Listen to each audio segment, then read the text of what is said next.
जसलाई माया गरे उनी कसैकी श्रीमती थिइन्। म उसको प्रेमी थिएँ, तर उसको श्रीमान होइन। यो एउटा त्यस्तो कथा हो जहाँ प्रेम, विश्वास, विवाह, पछुतो र त्याग सबै मिसिएको छन्। तर यो कथा कसैलाई दोषी ठहर गर्न होइन, सम्बन्धका जटिल भावनाहरू देखाउन लेखिएको हो। कहिलेकाहीँ जीवनले यस्ता मानिसहरूसँग भेटाइदिन्छ जसलाई मनले कहिल्यै बिर्सन सक्दैन, तर समयले आफ्नो बनाउन पनि दिँदैन। म उसको जीवनमा त्यति बेला आएको थिएँ जब ऊ भित्रै धेरै कुरा दबाएर बाँचिरहेको थिए। ऊ विवाहित थिए, उसको श्रीमान थियो, परिवार थियो, जिम्मेवारी थियो। बाहिरबाट हेर्दा उसको संसार पुरा देखिन्थ्यो, तर उसको मनभित्रका केही घाउ कसैले देखेको थिएन।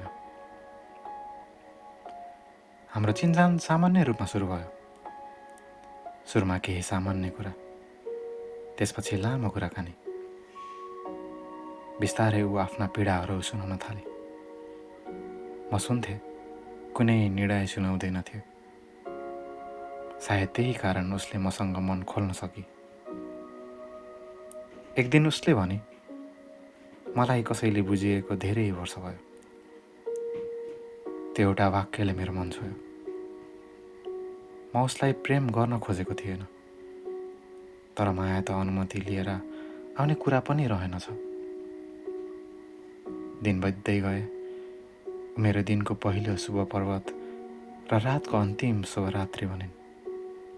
तर हरेक पटक मेरो मनले एउटा प्रश्न सोध्यो, के यो सही हो? ऊ कसैको श्रीमती थिए। म त्यो सत्यबाट भाग्न सक्दैनथेँ। कहिलेकाहीँ ऊ धेरै रोएर फोन गर्थे। म केवल सुन्थेँ। मसँग कुनै जादु थिएन, तर उसको आँसु पुस्ने शब्द खोज्ने प्रयास गर्थे।